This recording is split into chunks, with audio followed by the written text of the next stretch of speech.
Hello, I'm glad you're joining me today. My name is Tony Gist, and I'm a clinical professor at the University of Illinois, and I've earned my Chaos Coordinator mug legitimately. I manage a large team that helps me teach upwards around 1,300 students per semester. How I do it might be a little bit unique, but hopefully today you can learn a little bit about what I do, and maybe you'll take a nugget or two, or maybe the whole entire construct for you as you learn to manage your own team. So let me begin by sharing my screen.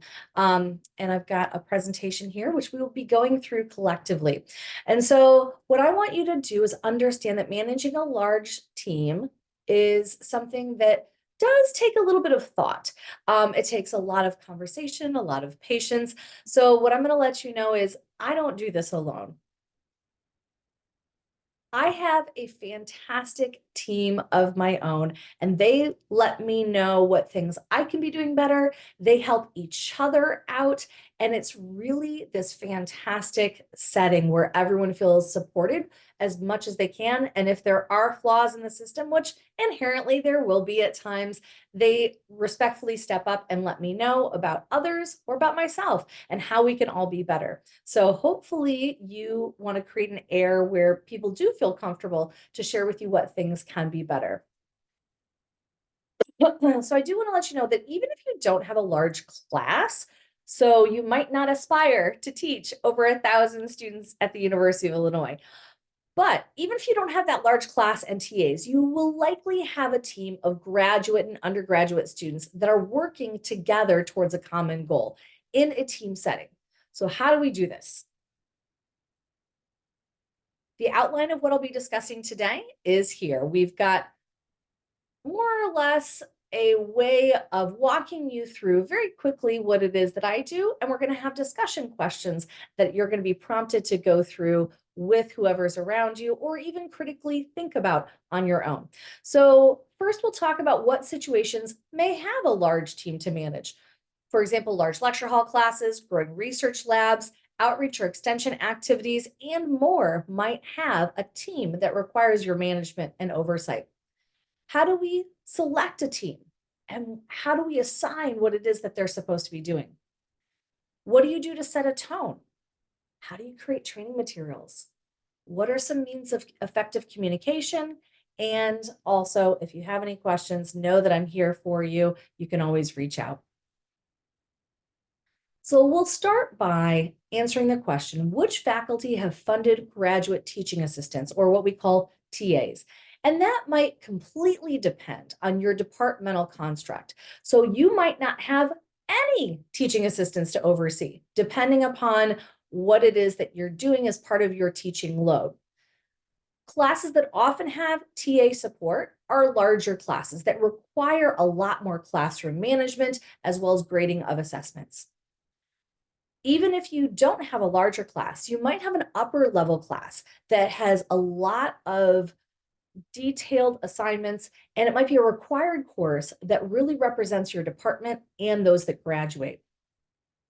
Or if you're someone who has a class that might be listed as a communication class and a science class, or one that might be a composition class and a physical science class where there are a lot of reflective or written assignments, you might be assigned a TA for that situation as well.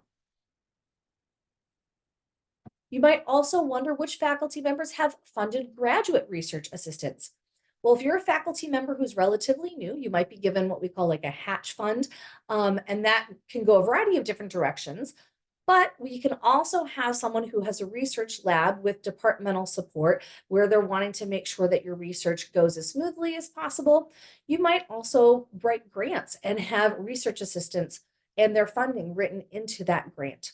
So you could have as few as 2 research assistants or upwards around 10 or more. So that would be another large team to manage if you had 10 or more research assistants that are graduate students. When it comes to your team, you may have some input in selecting your team. Even if your department allows you to have a TA or a paid undergraduate for your class or for your lab, the department ultimately has the final say in the graduate TA selection for your course. So just keep that in mind. Oftentimes you will have input, and if you do have input, I encourage you to choose very wisely. If you do have the ability to, I encourage you to interview interested students. And while you interview them, I always like to interview in a group setting so I can see not just how they respond to me, but how they respond to others who might be their peers. Because fit is key in this situation. You don't want to choose one individual who's going to disrupt the whole entire team that you've worked so hard to make cohesive. Here's an example of how I have my team set up. What I do is I have the team work together in an organized hierarchy. We have one singular person at the top of a hierarchy who is assuming all of the responsibility.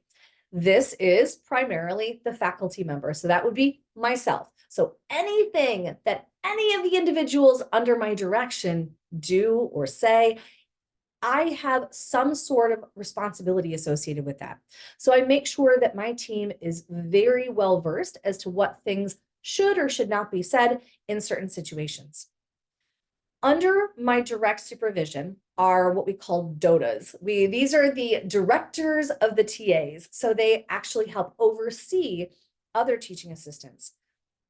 This helps streamline the process pretty much because we have several classes that I teach. I have a large class with FSHN 101, which is a physical science general education class with upwards around 300 students in it.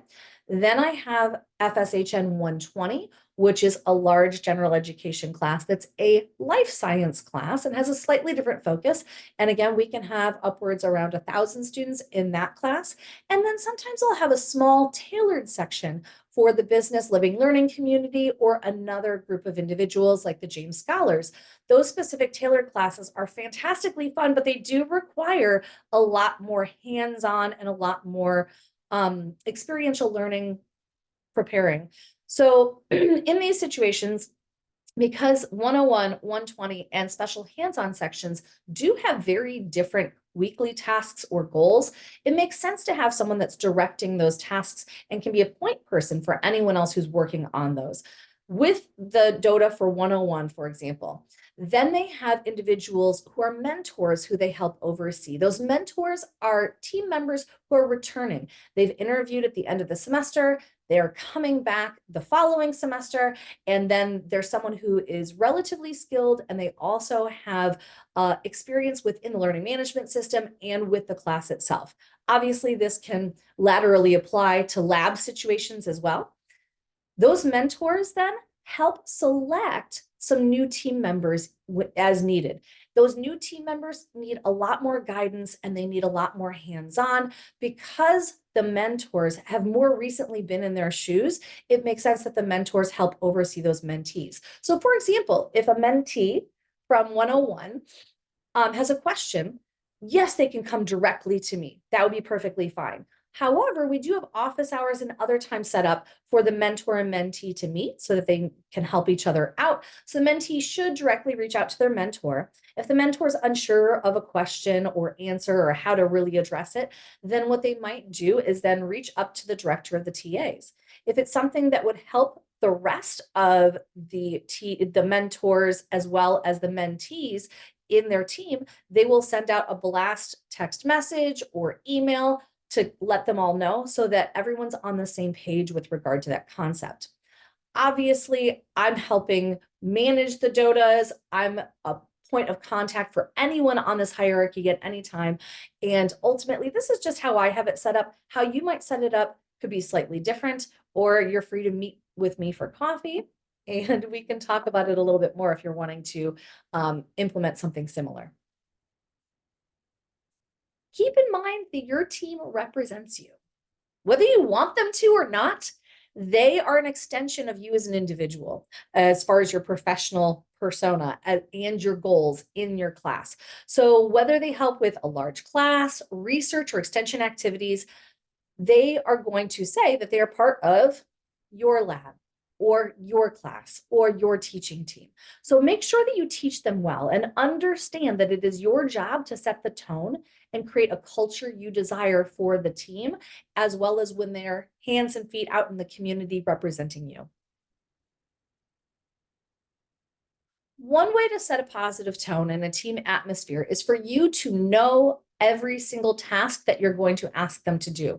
Make sure that if you're asking them to input data into software, that you know that software and you know kind of the hiccups. You can give them tips and tricks during team meetings that are going to help them and make them feel like they're heard, they're understood, and that you've been in the same shoes as them. Also, this helps because if we have a team member who suddenly falls ill or has a family emergency, you can then step up, showing them that you care and showing them that we are in this together. So, if there's a day that's really busy, would you be willing to work in the lab side by side if they need another set of hands? If grading is going a little slower than usual, or there are students who need special attention, are you someone who's willing to grade those items if one of your team members need assistance? You need to take care of your team because they are ultimately taking care of you. So it goes both ways, but you need to also be clear with your expectations, be firm yet loving, and provide what they need for success. If they say they need a little more time and the director of the TAs is resoundingly saying, yes, our team needs more time to do what it is that you're asking us to do, you can alter those expectations and then be clear with the updated or revised set of expectations. Another thing that helps is making sure that you're training these individuals. I myself have weekly meetings with food, breakfast if it's in the morning, or I used to do dinner if it was in the evening. And I ask them what training materials I can provide. When I did one on one meetings with them, I would actually record some of those so that we could review them later if they did have questions. And using training materials that are easy to access and that allows them to research how to do things on their own as they're trying to tackle a task is going to provide a consistent message, allow for everyone to be on that same page. So there's lots of many different avenues that can be utilized to train your team. Some examples are we have a Center for Innovative Teaching and Learning on the University of Illinois campus, and they actually have a graduate academy for college teaching.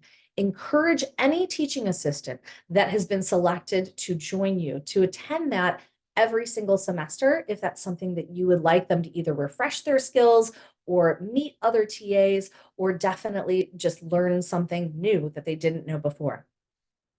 Like I mentioned earlier, I have weekly team meetings and I provide food. Like I said, my team is taking care of me. The least I can do is take care of them. Canvas has traditionally been thought of as a space for classes. You're teaching your team. So you can set up an open-ended training space in Canvas and you can drop information in there for your team to reference at any time or to even add to if you give them permissions. The University of Illinois also has box folders where individuals can drop files for use, like I said, almost indefinitely. It's very easy to use. I have links in my Canvas page to Box as needed. And maybe you have other ways that you like to put training materials together, such as a web page like we're working from now with videos embedded and questions. I wanted to show you my Canvas page for my team. This is something that you can set up for, again, your research lab extension. Anyone can be added in if they have a .edu email address. So if you set up this open training space, for myself, I have several different folders. You can see some of the folders are toggled open, so you can view what's in them. Other ones I've toggled shut, but if you ever want to look at them, just reach out. So we have a team logistics where I have my information. I even provide my personal cell phone number. We also then have team members' information that they submit into a Google Sheet link, and then I share that general information on the page. We have a link where they can sign up for tasks. So they do have a little bit of empowerment where they're choosing what tasks they want to do. The whole team collectively make sure that all of those tasks are done or someone has committed to them so that we are, again, working towards a common goal. We also have resources for the class or lab, help discussion board, because sometimes your team just might want to post on a help discussion board. They can, I also have a link showing how this can grow their resume and a division of duties with a flow chart so that we can let them know, hey, here's who your point person is. We have meeting agendas, which I put up there before the meeting, and then we have meeting minutes, which are going to be after those meetings. We have standard operating procedures. We've got videos or worksheets that we can drop in there. We also make sure that the team is fully trained. If it's a research team, they might want to be CITI trained, CITI.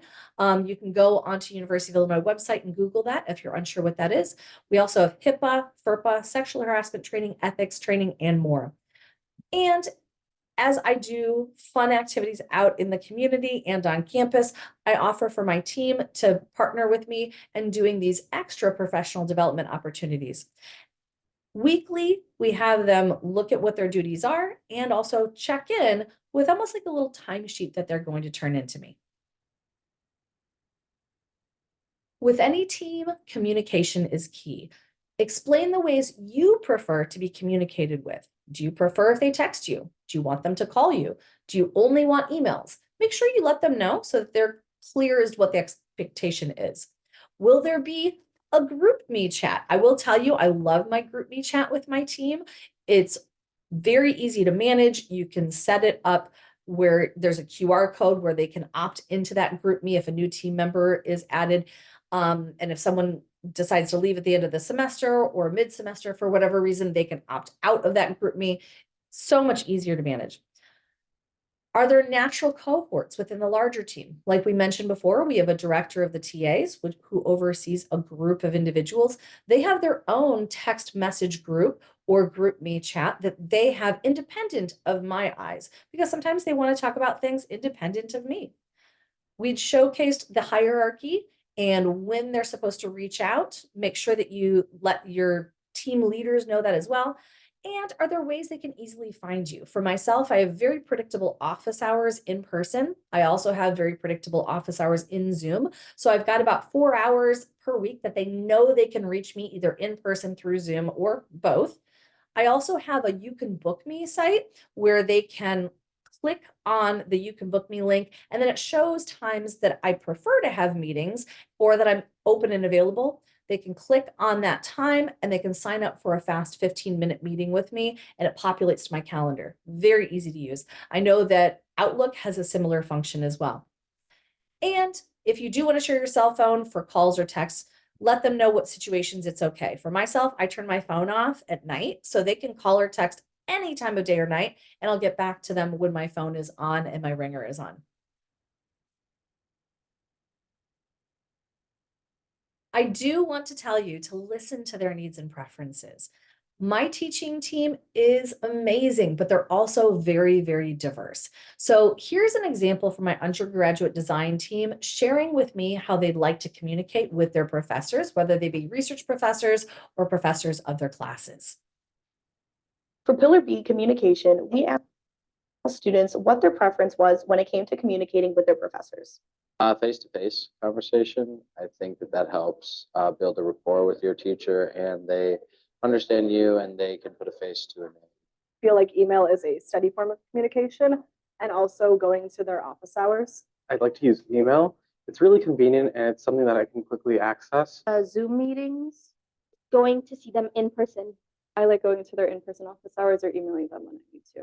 I prefer in person. It just is easier to smooth things out, and it takes like a lot less time. Once you start the conversation, it flows naturally. You don't have to ping back and forth with email. For C, we asked. So my team is very diverse, as you can see. If you want to see more videos from them, you can use the QR code here. But ultimately, what I learned from them is they want multiple modes of communication, that there was not a cohesive viewpoint where everyone said, yes, we all love email, or yes, we all want to meet in person. With that in mind, we do want to be available multiple different ways to our teams. And I encourage you to make this a holistically positive experience for all. We're all still learning. I'm still learning. Your team is still learning. So leave space for growth. What I tell my team is if there's something that they don't know how to do, they can say, I don't know how to do that yet. This research doesn't work yet. I don't understand this yet. And I tell them to continue to work on it on their own. If they've put in 15, 20 minutes and they're still not getting anywhere, obviously, I tell them I'm a team. I'm part of this team. We are a team. How can I help? What things can I provide for you? How can we work together on this? So make sure they know that you want them to try to work through some difficult things. You want them to grow, but you also don't want them to feel overwhelmed, exhausted, and you want them to understand that you're there for them. And if you still have questions on this topic, I'm very happy to grab a coffee with you or have you sit in on a team meeting. My door is always open. I'll make time for you. And my team is amazing and can provide insight and clarity to you. Be careful what you ask because they are very candid.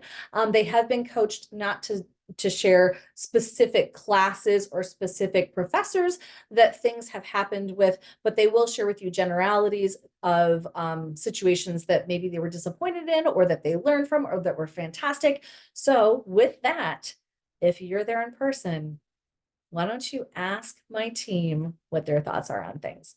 And with that, I thank you for joining me. I look forward to helping you in any way possible.